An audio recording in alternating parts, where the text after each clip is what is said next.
Este día vamos a leer el libro de Lucas, el capítulo 12, en el versículo 47 y 48. Versículo 47. Aquel siervo que conoce la voluntad de su amo y no se prepara, y no hace conforme a la voluntad de él, será azotado duramente. Versículo 48.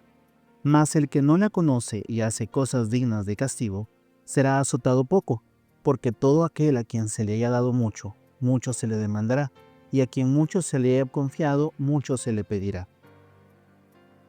Un amigo me envió el final del versículo 48 y he estado pensando en eso desde el día que me lo envió hace ya casi una semana. Realmente el hecho de pensar en lo mucho que podemos recibir me puso a ser un poco más detallista en las cosas que recibimos. Porque les soy honesto, mi primer pensamiento fue, bueno, la verdad es que yo no tengo tanto. Y eso me entristeció después de pensar y de reflexionar en ese pensamiento, porque me di cuenta que el primer pensamiento que brotó no fue un pensamiento de agradecimiento, no fue un pensamiento de honra por lo que he recibido, sino un pensamiento un poco de queja, porque no tengo lo que quizás yo quisiera.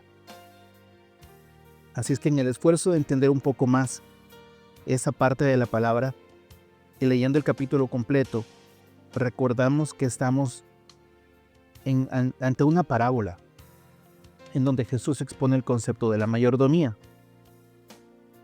El concepto de la mayordomía es algo que yo también tenía muy atrasado en cuanto a lo que la palabra quiere exponer. La palabra mayordomía a mí me evocaba a alguien con poder sobre otros. Sin embargo, al estudiar bajo la luz de la palabra el concepto del mayordomo, me doy cuenta que en este capítulo 12 no se narra al mayordomo como alguien que tiene poder para ejecutarlo a su antojo.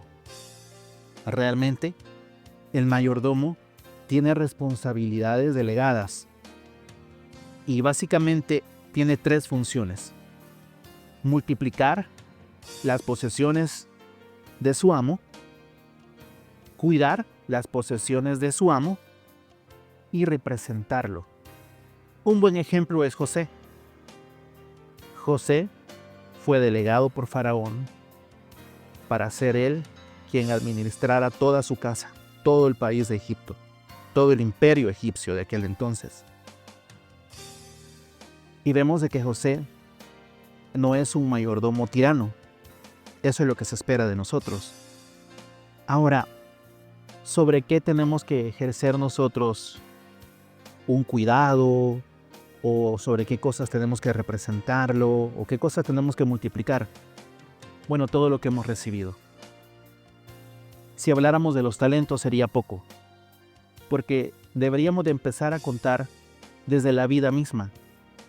Hemos recibido vida, hemos recibido amor, hemos recibido cuidado, hemos recibido corrección, cosas que en el momento no nos gustaron de seguro, pero la palabra dice que ninguna corrección es agradable en su momento. Pero David dijo que tus cuerdas me cayeron en lugares deleitosos.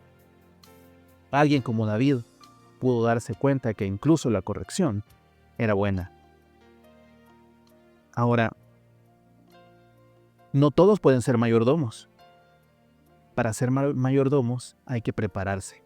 De hecho, el versículo 47 menciona el tema de la preparación. Si no se prepara y no hace conforme a la voluntad de él, será azotado duramente. ¿Y en qué nos tenemos que preparar?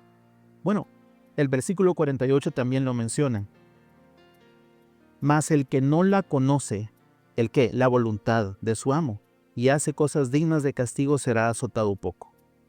Eso quiere decir que nuestro esfuerzo tiene que ser en conocer a nuestro amo, conocer a nuestro Señor, conocer a nuestro Padre, conocer su voluntad.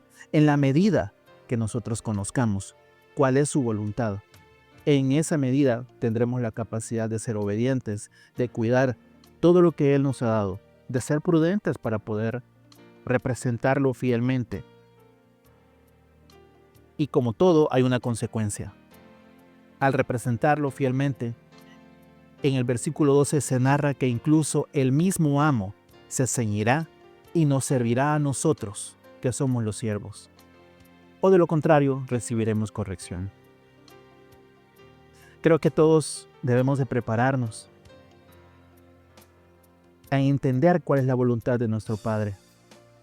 Bendito Dios que tenemos la palabra para poder comprender cuál es su voluntad. Bendiciones a todos.